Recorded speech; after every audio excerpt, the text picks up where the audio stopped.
Hello friends, welcome back to my YouTube channel and my coaching classes ASS coaching centre.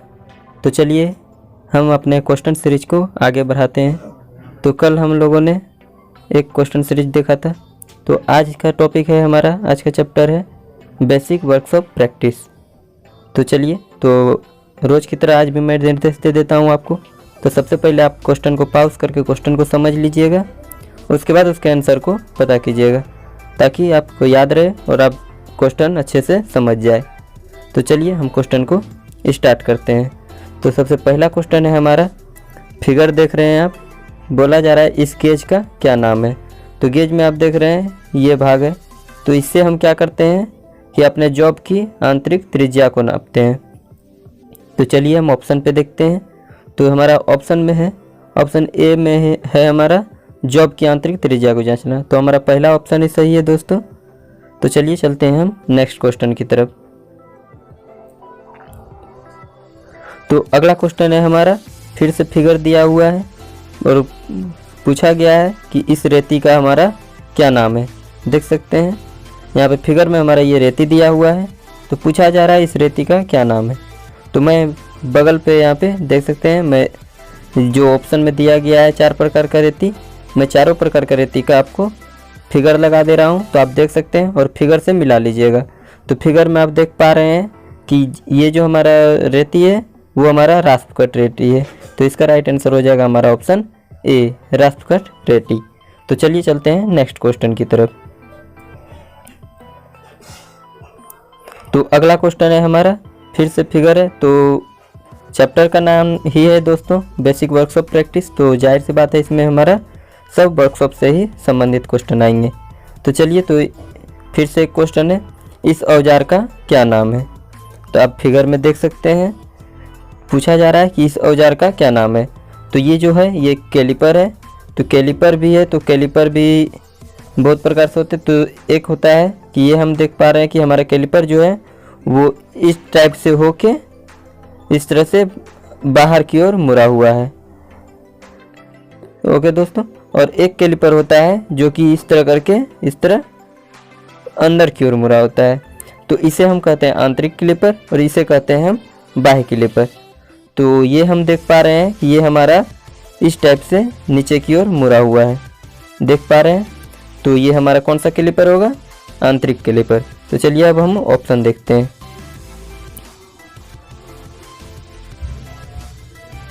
तो देख सकते हैं हमारा ऑप्शन ए में है डिवाइडर। तो डिवाइडर तो होगा नहीं दोस्तों, क्योंकि हमने देखा कैलिपर है वो, तो ये नहीं होगा। और ऑप्शन बी है इनसाइड कैलिपर, यानी कि आंतरिक कैलिपर। तो ये हमारा ऑप्शन बी राइट आंसर हो जाएगा। तो चलिए चलते हैं नेक्स्ट क्वेश्चन की तरफ। तो अगला क्वेश्चन है हमारा 4 नंबर का। तो इस क्वेश्चन में क्या कहता है, लकड़ी में ट्विस्टिंग डोज का क्या कारण है। तो कहा जाता है लकड़ी जो होता है वो ट्विस्ट क्यों हो जाता है, ट्विस्टिंग डोज क्यों होता है। तो इसका हमारा राइट आंसर हो जाएगा असमान सिकुड़ना, क्योंकि आप देखे होंगे लकड़ी जब असमान ढंग से सिकुड़ता है तो उसी में ट्विस्टिंग दोष होता है। तो चलिए चलते हैं नेक्स्ट क्वेश्चन की तरफ। तो अगला क्वेश्चन है हमारा 5 नंबर का, मोटाई छेनी का क्या उपयोग है। तो मोटाई छेनी का उपयोग दोस्तों लकड़ी में आयताकार छेद करने के लिए किया जाता है। तो इसका हमारा राइट आंसर हो जाएगा ऑप्शन बी, लकड़ी में आयताकार छेद करना। तो चलिए चलते हैं नेक्स्ट क्वेश्चन की तरफ। तो क्वेश्चन को आप लोग पॉज कर करके पढ़ लीजिएगा दोस्तों अच्छे से, ताकि आप समझ पाए, और इंग्लिश हिंदी दोनों पढ़ लीजिएगा। तो चलिए अगला क्वेश्चन है हमारा 6 नंबर का। तो इसमें क्या कहा जाता है कि सीट मेटल में तेज मोरों हेतु किस प्रकार का स्टेक उपयोग किया जाता है। तो मैंने आप लोगों के लिए इसका भी स्टेक कई प्रकार का लगा दिया है, लेकिन ये मेरा क्वेश्चन क्या कहता है कि सीट मेटल में तेज मोरों के लिए, जैसे कि ये हमारा स्टेक है तो इसको हमको यहाँ से मोड़ना है, तो इसके लिए हम कौन सा स्टेक लगाएंगे। तो आप फिगर पे भी देख सकते हैं और मैं बताऊँ इसके लिए हम ऑप्शन बी हेचेट स्टेक का उपयोग करेंगे। तो चलिए चलते हैं नेक्स्ट क्वेश्चन की तरफ। तो अगला क्वेश्चन है हमारा 7 नंबर का। तो 7 नंबर मेरा क्या कहता है, किस प्रकार की ठंडी छन्नी का उपयोग किनारों पर पदार्थों को वर्गाकार करने के लिए किया जाता है। तो हमारा जो पदार्थ है उसका कोनों पे वर्गाकार बनाने के लिए किस छेनी का प्रयोग करते हैं। तो हमारा इसका राइट आंसर हो जाएगा option D, diamond point chisel.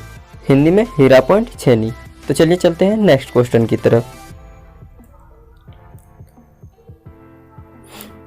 तो अगला क्वेश्चन है हमारा 8 नंबर का। तो इसमें क्या कहा जाता है, किस प्रकार के कैलिपर का उपयोग पदार्थ के बाहरी सिरों पर समानांतर रेखाएं खींचने के लिए किया जाता है। तो इसमें दोस्तों हमारा राइट आंसर होगा जेनी कैलिपर। तो जेनी कैलिपर जो होता है उसमें क्या होता है कि हमारे पदार्थ के बाहरी सिरे पर समानांतर रेखाएं खींचने के लिए किया जाता है। तो वो हमारा जैसे कि ये पदार्थ है, तो ये यहाँ पे कैलिपर का एक सुई रहता है और दूसरा सुई पदार्थ के बाहरी सिरे पर रहता है। तो इसी से हम इसे समानांतर रेखा खींचते हैं। तो ठीक है, तो चलिए चलते हैं नेक्स्ट क्वेश्चन की तरफ। तो अगला क्वेश्चन है हमारा 9 नंबर का। ये कहता है इस ड्रिल बीट का क्या नाम है। तो आप ड्रिल बीट को अच्छे से देख ले दोस्तों, ये जो इस टाइप से कट है, तो इस ड्रिल बीट को हम टेपर शंक बीट कहते हैं। तो हमारा राइट आंसर हो जाएगा ऑप्शन बी, टेपर शंक बीट। तो चलिए चलते हैं नेक्स्ट क्वेश्चन की तरफ।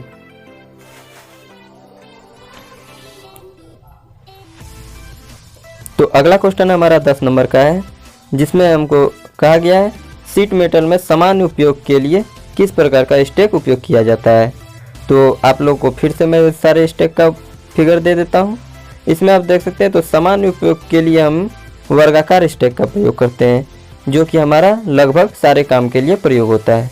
तो इसमें हमारा राइट आंसर हो जाएगा ऑप्शन ए, वर्गाकार स्टेक। तो चलिए चलते हैं हम नेक्स्ट क्वेश्चन की तरफ। तो अगला क्वेश्चन है हमारा 11 नंबर का। 11 नंबर में क्या कहता है कि ISO metric fine thread M12x1.25 में 1.25 नंबर क्या इंगित करता है। तो ये जो है कभी भी आप देखे होंगे कि किसी चीज़ का जो होता है जैसे कि थ्रेड मापते हैं, तो ये हमारा इस टाइप से मापाता है M12x1.25। तो इसमें हमारा M12 जो होता है वो डाया होता है कि उसका व्यास कितना है, लेकिन ये 1.25 हमारा क्या होता है, तो ये हमारा थ्रेड का पिच होता है। तो इसका हमारा राइट आंसर हो जाएगा option B, pitch of the thread. तो चलिए चलते हैं नेक्स्ट क्वेश्चन की तरफ। तो अगला क्वेश्चन है हमारा, लकड़ी में अनियमित रूप से शाखाओं के उगने के कारण कौन सा उद्दोष उत्पन्न होता है। तो जैसे कि ये हमारा लकड़ी है, उसमें अनियमित रूप से शाखा उगता है, कभी इधर कभी इधर कभी इधर, जब चाहे तब उधर उग जाता है। तो इससे हमारा कौन सा दोष उत्पन्न होता है। तो दोस्तों इससे हमारा गांठ दोष उत्पन्न होता है। तो राइट आंसर इज ऑप्शन ए। तो चलिए चलते हैं नेक्स्ट क्वेश्चन की तरफ। तो अगला क्वेश्चन है हमारा 13 नंबर का, जिसमें हमको कहा जाता है कि एक टेनन आरी के कुंद दांतों को तेज करने के लिए किस रेती का उपयोग किया जाता है। तो टेनन आरी मतलब आप लोगों ने कभी भी कारपेंटर को देखा होगा, जो कि आरी इस टाइप से रहता है। तो ये आरी को बोलता है कि इसे हम तेज करने के लिए किस फाइल का प्रयोग करते हैं। तो इसे तेज करने के लिए दोस्तों आप देख सकते हैं, कुछ इसे मैं उल्टा बना देता हूँ इस टाइप से। तो इसे हम तेज करने के लिए यहाँ पे त्रिभुजाकार रेती का प्रयोग करते हैं। तो ये हम ऑप्शन में देख लेते हैं कहाँ पे है ट्रायंगुलर फाइल। तो ये हमारा राइट आंसर ऑप्शन सी पे है। तो चलिए चलते हैं नेक्स्ट क्वेश्चन की तरफ। तो अगला क्वेश्चन है 14 नंबर का। 14 नंबर पे हमारा क्या कहता है कि इंगित रेती में भाग का नाम बताइए। 14 नंबर कहता है कि x द्वारा इंगित जो भाग है उसका नाम बताने बोलता है। तो s द्वारा जो इंगित है, तो मैं बगल पे फिगर लगा देता हूँ, आप उसे स्क्रीनशॉट ले सकते हैं। उसमें पूरा फाइल का सारे भाग का नाम दिया हुआ है, जिसमें से आप देख सकते हैं कि इसे हम हैंडल कहते हैं, इसे टैंक कहते हैं, इसे हील कहते हैं। तो हमारा x द्वारा इंगित भाग को क्या कहते हैं, हील। तो right answer is option B, heel. तो आप फिगर को स्क्रीनशॉट ले सकते हैं दोस्तों और सारे को याद कर लीजिएगा। तो चलिए हम चलते हैं नेक्स्ट क्वेश्चन की तरफ। तो अगला क्वेश्चन है हमारा 15 नंबर का। इसमें हमको कहता है कि इस औजार का क्या नाम है। तो मैंने इससे पहले आपको बताया था कि ये हमारा जॉब है, और जॉब के बाय को समानांतर रेखा खींचने के लिए हम किस कैलिपर का प्रयोग करते हैं। तो वो हमारा हो जाएगा जेनी कैलिपर। तो राइट आंसर ये ऑप्शन ए, जेनी कैलिपर। तो चलिए चलते हैं नेक्स्ट क्वेश्चन की तरफ।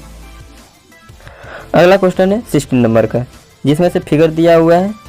तो फिगर दिया हुआ है तो इसमें हमारा क्या कहता है कि छेनी में x द्वारा प्रदर्शित कोण का नाम बताइए। तो ये हमारा देख सकते हैं यहाँ पे मेरा x इंगित किया गया है, तो इसी का हमको नाम बताने बोलता है। तो मैं यहाँ पे बगल पे फिर एक फिगर लगा दे रहा हूँ, तो आप उसे देख लीजिएगा, उसमें सारे का नाम दिया हुआ है। तो इसमें आप देख पा रहे होंगे कि ये जो हमारा x द्वारा इंगित है बीटा, उसे क्या कहा जाता है, तो उसे पॉइंट एंगल कहा जाता है। तो इसका हमारा राइट आंसर हो जाएगा ऑप्शन बी, पॉइंट एंगल। तो चलिए चलते हैं नेक्स्ट क्वेश्चन की तरफ। तो अगला क्वेश्चन है हमारा 17 नंबर का। तो 17 नंबर हमको क्या कहता है, कहा जाता है कि फर्मर छेनी का क्या उपयोग है। तो हमारा जो फर्मर चीजर होता है उसका प्रयोग हम सामान्य किसी भी काम को करने के लिए करते हैं, जिसको एक तरफ से कहा जाता है ऑलराउंडर भी, क्योंकि उससे हम कहीं भी यूज ले सकते हैं। तो हमारा फर्मर चीजर किस काम के लिए आता है, तो जनरल चीजलिंग वर्क, सामान्य छेनीकरण कार्य। तो चलिए चलते हैं नेक्स्ट क्वेश्चन की तरफ। तो अगला क्वेश्चन है हमारा 18 नंबर का। तो 18 नंबर में क्या कहता है, किस प्रकार का अर्धलेप जोड़ प्रयोग किया जाता है जब जॉब का भाग एक सिरे के अंत से कुछ दूरी से हो। जैसे कि हमको कहा जाता है कि ये इस टाइप से है, इसमें हमको कहता है कि उसका एक सिरा जैसे कि इधर समझोरे तो अंत सिरे से कुछ दूरी पर हो, जैसे कि हम यहाँ ज्वाइंट किए, जिसको हम टी ज्वाइंट भी कहते हैं।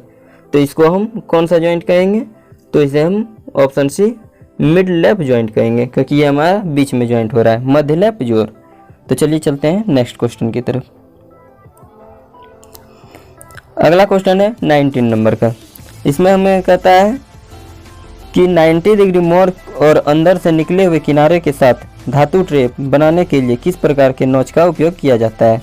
तो इसे आप याद रखिएगा दोस्तों कि कहीं भी आपका 90 डिग्री जैसे आया तो 90 डिग्री आते ही आप सीधे भी नोच पे मार दीजिएगा, क्योंकि 90 डिग्री कहीं भी मोड़ने का काम लगे तो वो भी नोच ही मुड़ेगा। तो इसका राइट आंसर हो जाएगा ऑप्शन ए, भी नोच। तो चलिए चलते हैं नेक्स्ट क्वेश्चन की तरफ।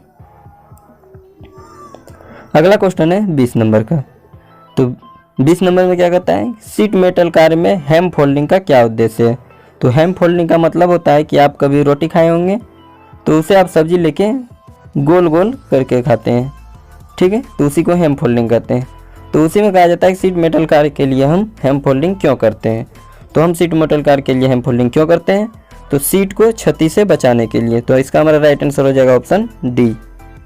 तो चलिए चलते हैं नेक्स्ट क्वेश्चन की तरफ। तो नेक्स्ट क्वेश्चन है हमारा 21 का। इसमें कहता है लकड़ी में कौन सा दोष इसकी शक्ति को कम करता है।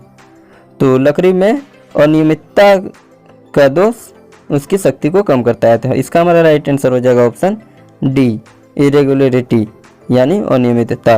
तो चलिए चलते हैं नेक्स्ट क्वेश्चन की तरफ। तो आप लोग अच्छे से सारे क्वेश्चन को देखिएगा दोस्तों और दिमाग पे अच्छे से बैठा लीजिएगा, ताकि आप अच्छे से एग्जाम दे पाए और अच्छे से पास हो पाए। तो चलिए चलते हैं नेक्स्ट क्वेश्चन 22 पे। तो 22 क्या कहता है कि इस हथौड़े का नाम बताइए। तो देख सकते हैं हथौड़ा कई प्रकार के होते हैं, तो मैं साइड पे फिगर भी लगा दे रहा हूँ, तो आप सबको देख लीजिएगा। तो उसमें से आप देख सकते हैं ये हमारा कौन सा हैमर है। तो यहाँ पे देख सकते हैं आप एक इस टाइप से कील निकालने वाला भी दिया हुआ है, तो इसे हम कहते हैं क्लो हैमर। तो right answer is option A, claw hammer. तो चलिए चलते हैं नेक्स्ट क्वेश्चन की तरफ। अगला क्वेश्चन है 23 में क्या कहा जाता है कि गलत सीजनिंग के कारण लकड़ी में कौन सा दोष उत्पन्न होता है।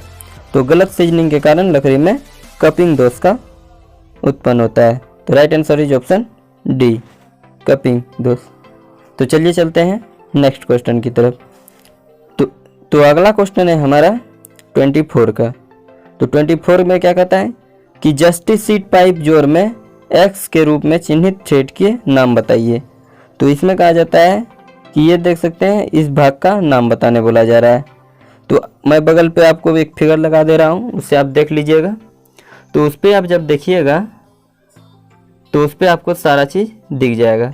तो आप देख रहे होंगे कि उसमें मैंने 1 2 3 करके 3 चीज़ दिखाया गया है और तीनों का नाम ऊपर दिया हुआ है। तो उसमें से जो हमारा x द्वारा इंगित है उसे हम क्या कहते हैं, वो दिख रहा होगा आपको। तो उसे हम समानांतर फीमेल थ्रेड कहते हैं। ठीक है, तो इसे आप अच्छे से देख लीजिएगा और फिगर को चाहे तो आप स्क्रीनशॉट ले सकते हैं। तो चलिए चलते हैं नेक्स्ट क्वेश्चन की तरफ। तो अगला क्वेश्चन है हमारा 25 का। तो 25 में हमारा क्या कहता है कि सीट के सिरों को मोड़ने के लिए किस प्रकार का नॉच प्रयोग किया जाता है। ठीक है, तो इसमें हमको बताया कि सीट का जो सिरा है, जैसे कि ये हमारा सीट है, इसका हमको सिरों को मोड़ना है, इसको मोड़ना है, इसको मोड़ना है। तो इसको मोड़ने के लिए हम किस प्रकार का नॉच का प्रयोग करेंगे। तो इसको मोड़ने के लिए हम स्ट्रेट नॉच का प्रयोग करेंगे, सीधा नॉच का। तो right answer is option D. तो चलिए चलते हैं नेक्स्ट क्वेश्चन की तरफ। तो अगला क्वेश्चन है हमारा 26 का। तो 26 में क्या कहा जाता है कि क्रॉस कट ठंडी छेनी का क्या उद्देश्य है। तो क्रॉस कट ठंडी छेनी का जो उपयोग है वो हमारा दोस्तों कीवेज काटने के लिए होता है। तो right answer is option A, cutting keyways. तो चलिए चलते हैं नेक्स्ट क्वेश्चन की तरफ। अगला क्वेश्चन है हमारा 27 का। तो 27 में क्या कहता है कि which type of notch is use to make a job with 90 degree bend.